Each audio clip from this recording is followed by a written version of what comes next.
Good day, ladies and gentlemen. It's me, the one and only Adrian Chambly, and I will be reviewing Final Fantasy 1 on the Sony PlayStation.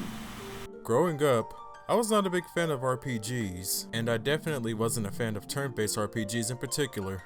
Yes, I did have a soft spot for Final Fantasy 7 and Pokemon Red and Blue, but I never completed those games to this day, and I would usually find something else to do that suited my interests more. I never liked the fact that you couldn't move around when fighting enemies, and I would always get lost and confused when it came to exploration.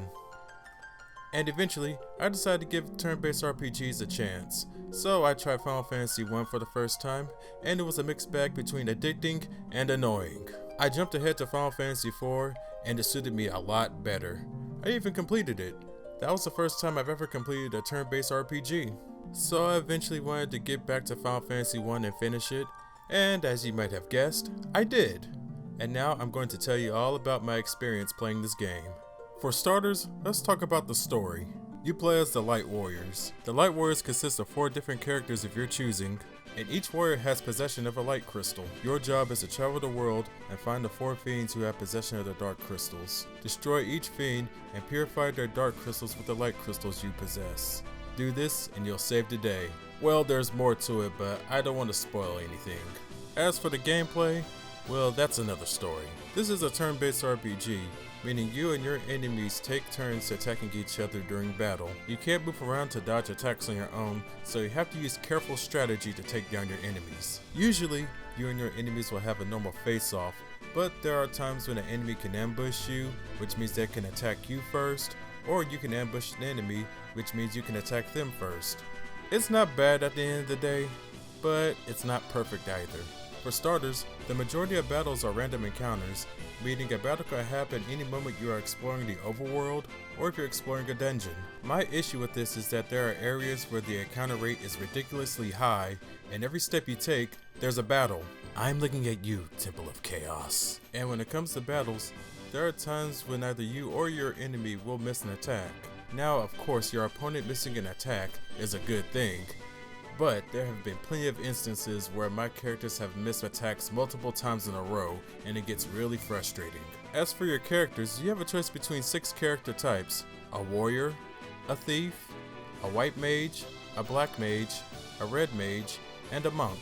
You pick 4 out of the 6. And me personally, I picked the warrior, thief, white mage, and black mage. Your warrior is going to be the strongest character. He is a must-have in every playthrough. Your thief is pretty good at dealing damage too, and he's also helpful when it comes to escaping battles. Your white mage is great when it comes to healing your characters or using shields, so basically this is your defensive character. With that being said though, she's great when it comes to undead enemies. And your black mage is great when it comes to offensive magic. Your black mage can cast ice, lightning, and fire onto your foes, and he can raise your character's attack power. The mages aren't great at taking hits though, just to let you know.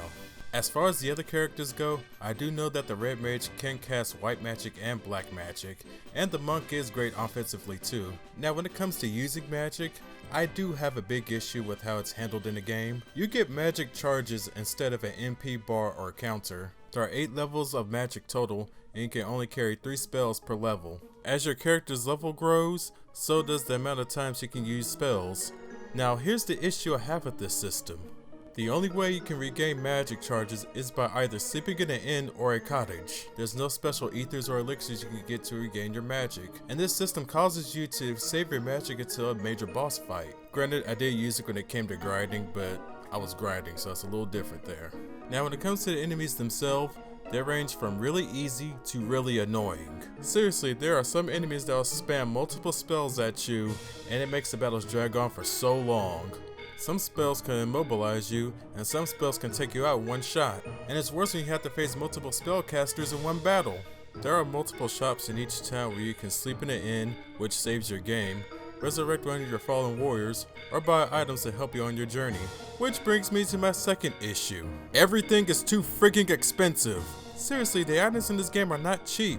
Yes, there are some exceptions, but the prices of things in this game are ridiculous. But to be fair, in the latter half of the game, you do make a lot of money during battles, so I guess it all evens out. However, in the beginning and middle of the game, it's ridiculous. If you're not grinding for experience, then you're grinding for money. Heck, sometimes both. The world in this game is a pretty good size. It's not too big and not too small either. When you begin the game, you start off on foot, and soon you'll gain access to a pirate ship, a canoe, and eventually an airship. There are also multiple towns, caves, castles, and temples to discover. You even explore a sky castle at one point. But there is a lot to discover in this game, and if you search every inch of this world, you can find some pretty cool stuff that will help you on your journey. The graphics of this game are decent. I'm playing the PS1 version of this game, and while I think they could have done a better job, the graphics are fine at the end of the day. Even the NES version has pretty good graphics for its time. The music of this game is good too in my opinion. The legend himself, Nobuo Uematsu, composed the music for the original NES version, and all the tracks on the NES version are remixed on the PS1. The PS1 also has some new tracks that weren't on the original NES version, and those are pretty good too. I have no idea if Uematsu had anything to do with the PS1 soundtrack, but the music does sound better on the PS1 in my opinion. Anyways, Nobuo Uematsu would go on to produce better music, but this soundtrack is still pretty good. My personal favorite track is the Sky Castle. Overall, this game isn't bad, it's just that some mechanics don't age well. The way magic is handled immediately comes to mind, but Square did learn from their mistakes and future games will have much better mechanics. Overall, I had fun playing this game. Yes, it had its annoying moments, but I still kept coming back for more, and I felt like my time wasn't wasted. And that's why I'll give this game a C+. The gameplay is addicting and the music is good, but some of the mechanics haven't aged well and it can get pretty repetitive at times.